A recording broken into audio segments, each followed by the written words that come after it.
Welcome to 334 Tactical Outdoors. I'm out here at the creek today with my Lifetime Yukon Angler fishing kayak.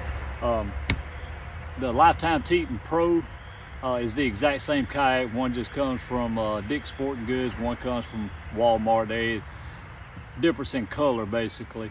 I mounted a trolling motor and built a bracket on the back of this kayak, and I've added a few features to it, and today I just want to go over all the features that I have added to this kayak, just to give you an idea of what all you can put into a Lifetime Yukon Angler kayak. So I'm going to take the camera down and I'm going to go over where I mounted my steering controls, my Pwm box, how I built the bracket again. I'm just going to touch bases on all the stuff that I have added to this Lifetime Yukon Angler kayak, and then we're going to put it in the creek, and I'm going to show you how it actually, basically what it's like to have a trolling motor on the back side of a kayak, what it's like to drive around in it, how I lift it up and down, just to go over all the features of it. So I hope you liked the video. If so, please like and subscribe to my channel. I'm going to show how I built my Pwm. I'm going to be uploading a video upon that later, how I put it in the box, how I did the wiring and stuff of that nature. So like I said, you know, please like and subscribe to my channel. There'll be a lot more to come. So thanks guys, let's get into this. All right guys, we're going to start at the front of the kayak, and I'm just going to go over, give you a full overview of my kayak. I have a rod holder in the front. I have a fish finder and a transducer mounted.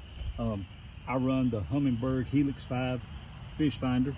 I have my transducer mounted on a Scotty Mount that flips over to the side whenever I'm out fishing, and flips back up whenever it's not in use. As you can see right here, this is how I lift my trolling motor up and down. I have a handle. It comes into a cleat which I have attached to my handle right here. I'll show you how that works in a minute. I have a battery box. Well, it's an ammo box, but I have my battery mounted inside of it. I have a fish basket. This is a fish crate. It's actually a file crate that came from Walmart, but it holds what I want it to hold inside of it. Like I said, I got 5 of the big tackle holders, and I have 3 of the small ones inside there. I have this is a Minn Kota Endura C2 30-pound thrust with the 30-inch shaft trolling motor. I've got a video where I cut the head off of it, and that's my plumbing and wiring that comes out of it. I have my steering controls here, which all that is 1/4-inch all thread that I run through and clamp down. These are threaded eye hooks that I have run up through there that holds my cable, and this isn't nothing but it's coated wire is all it is, and it makes it run a little bit smoother inside the hull of the kayak. My mount that I have for my trolling motor there, I've got a video of how I did my mount, how I built it, and how it is. Now this is the pulley system that I have set up to lift my trolling motor up. I drilled a hole through the top part of the motor here, and basically whenever I let it go, it lets it down, and when I want to pick it up, it pulls it back up through the rope there, which I'll show you how that works in just a minute. I run my wiring in to this plug right here. This is a male end and a female end. That way I can do a quick disconnect of my trolling motor if I want to. So this is my wiring. This is my Pwm box here, which you have your forward and reverse switch and your motor control switch here, that when you turn it on, that's how you get your power to your trolling motor. I'm going to show how I built this in another video later today of how I mounted the Pwm inside the box and how I drilled my holes and got everything done in there. On my steering, I took the locks out of my pedals here. That way they free slide back and forth. This is the cables that I have run to the trolling motor back there, which this is how I get my steering, which I'll show how that works in just a minute. So, but this is a full overview of everything that I have on my Lifetime Yukon kayak here. Okay guys, the way I lift my trolling motor up and down whenever I'm on the water, like if I'm getting in too shallow of water, or if I catch a weed or something like that on my trolling motor, I can't reach the trolling motor, but I can lift it up and down out of the water. I have my handle set up, which lifts my trolling motor up and down, and it's not hard. It's really simpler than what it is. That pulley back there does all the work, but when I lift it up, I just pull the rope into my cam cleat and I let go. This cam cleat holds it all that I need it to, and whenever I want to let it go, I just twist the cam cleat and let it right back down. So, but this is how I lift it up and down, which, like I said, it's easy. It's not hard to do at all. So, guys, I'm gonna show you how my pedals work right here. How I steer my kayak. This pedal here, whenever I push it forward, it turns the kayak to the right. When I push this one forward, it pushes the kayak to the left. So I have my right and my left. They work pretty smoothly. It's not a hard turning at all, which I'll show you more whenever I get out on the water with it, but that is it.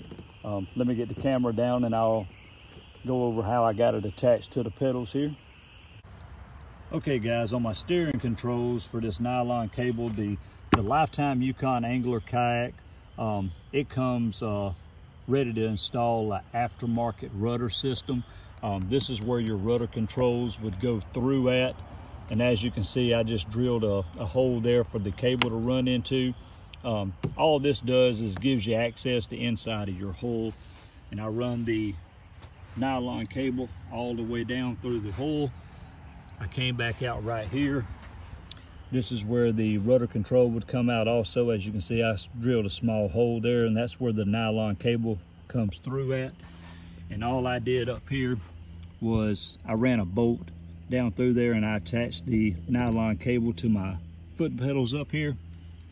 I did that on both sides. As you can see, I just got a bolt run down through there with the cable wrapped around through the top. It's just directly into my foot controls, so whenever I want to steer, I just basically move my pedals, back and forth, which pulls the cable and turns the trolling motor. Like if I want to go to the right, it's hard to do this with my hands, but I just turn it to the right. If I want to go to the left, then I just pull it to the left, which let me get it out on the water and I'll turn the camera around and show you the trolling motor turning, and also my foot controls. I'll get my other camera set up so I can show you simultaneously of both of them. So let's get out on the water and go over the other features. Okay guys, I'm out here on the water. I've got my GoPro turned around on my foot controls and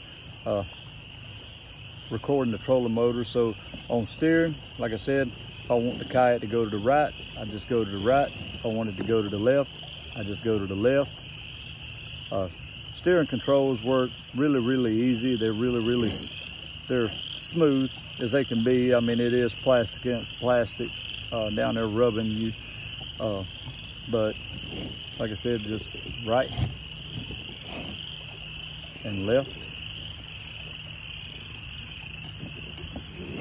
right and left. It does work pretty smooth. I'm gonna go ahead and crank the trolling motor up a little bit and show you what it's like just to let it ride for a minute. I'm gonna have to set my GoPro down. I'm holding two cameras in my hand here, so bear with me.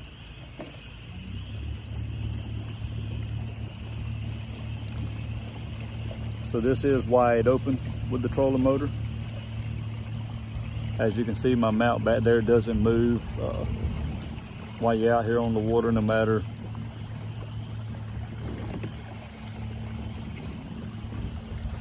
fun thing about a trolling motor on the back, you can make your own little waves to hit.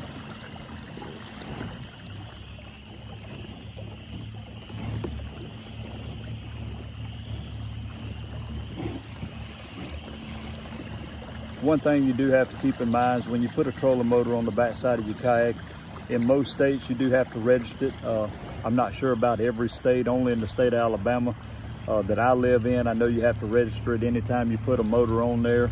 So it's something to keep in mind. If you don't want to register your kayak, then you might not want to put a trolling motor on it, or just contact your state DMV and they can tell you. Let me show you how I lift my trolling motor up and down while I'm out here on the water. Let me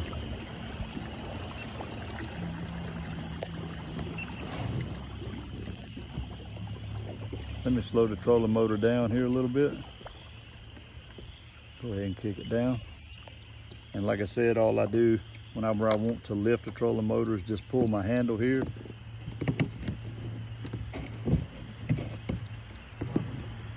And the trolling motor comes up and down. It's not hard at all. It's very effortlessly. My Pwm box I have here, I have my forward and reverse switch. I have my variable speed control here. Let's put it in forward here. Crank it up a little bit.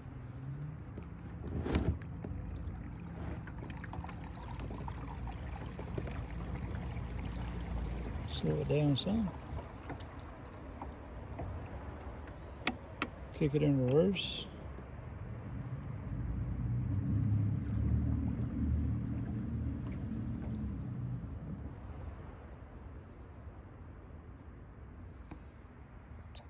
To go over the foot controls one more time, like I said, they're pretty easy to control up here.